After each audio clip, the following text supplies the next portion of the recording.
সোনামার রান্নাঘর থেকে সকল বন্ধুকে জানাই স্বাগতম। আজ আমি আপনাদের কাছে নিয়ে এসেছি তরমুজের খোসা দিয়ে দুর্দান্ত স্বাদের একটি মিষ্টি রেসিপি।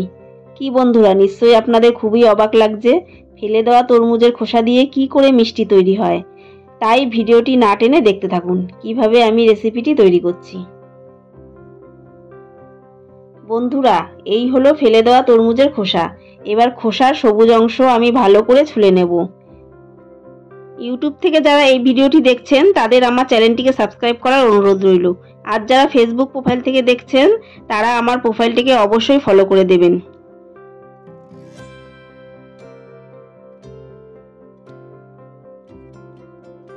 খোসার সবুজ অংশটি সবগুলো আমার ছাড়ানো হয়ে গেছে।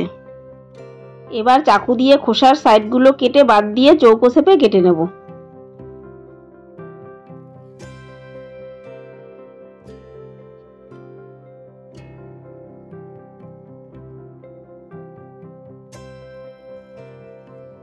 সবগুলো খোসা চৌকো শেপে কাটা হয়ে গেছে।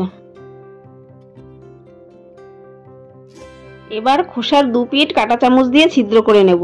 যেহেতু আমি খোসাগুলো সেদ্ধ করব, এতে সেদ্ধটা খুব তাড়াতাড়ি হবে আর মিষ্টির ভেতরটা রস ভালোভাবে ঢুকে যাবে। অন্যদিকে আমি আগে থেকে জল গরম হতে বসিয়েছি। এবার ছুলে রাখা তরমুজের খোসাগুলো গরম জলে দিয়ে 7-8 মিনিট ঢাকা দিয়ে সেদ্ধ করতে হবে।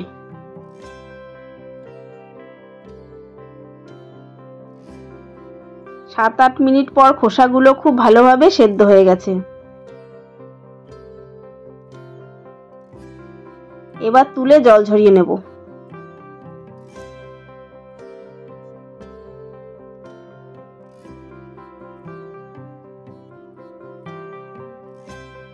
এবার রস তৈরির জন্য একটা কড়াইতে 2 বাটি চিনি দেব। 2 বাটি চিনিতে 1 বাটি জল দেব। গ্যাসের ফ্লেম মিডিয়ামে রেখে চিনি গলিয়ে নেব। চিনি গলে গেলে 1 থেকে 2 মিনিট ফুটিয়ে নেব। এবার ফ্লেভারের জন্য দিয়ে দেব 1/2 চামচ স্ট্রবেরি এসেন্স। আপনারা চাইলে যে কোনো ফ্লেভার দিতে পারেন। আর দিয়ে দেব 4 থেকে 5 ফোঁটা অরেঞ্জ ফুড কালার। ভালো করে মিশিয়ে নিয়ে এবার দিয়ে দেব সেদ্ধ করা তরমুজের খোসা।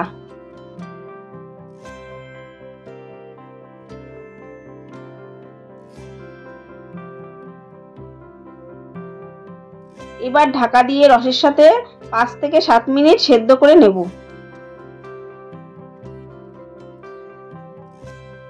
5 থেকে 7 মিনিট পর তরমুজের খোসাগুলো একদম অরেঞ্জ কালার হয়ে গেছে। তার মানে বোঝা যাচ্ছে রস ভেতরে একদম টেনে নিয়েছে। এবার গ্যাসের ফ্লেম অফ করে 5 মিনিট মতো ঢাকা দিয়ে রাখবো। 5 মিনিট পর মিষ্টিগুলো রস থেকে একটা প্লেটে তুলে ঠান্ডা করে নেব।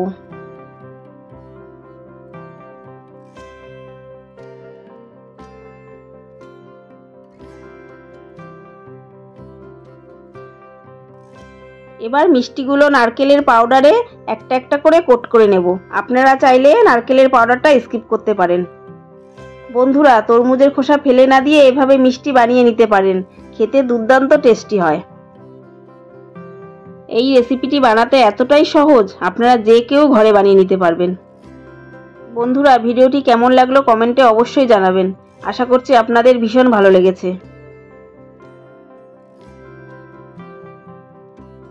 তো সবগুলো মিষ্টি আমার কোট করা হয়ে গেছে। এবার গার্নিশের জন্য ওপরে পেস্তা কুচি দিয়ে দেবো। ভিডিওটি সম্পূর্ণ দেখার জন্য অনেক অনেক ধন্যবাদ। তো সবাই ভালো থাকবেন, সুস্থ থাকবেন।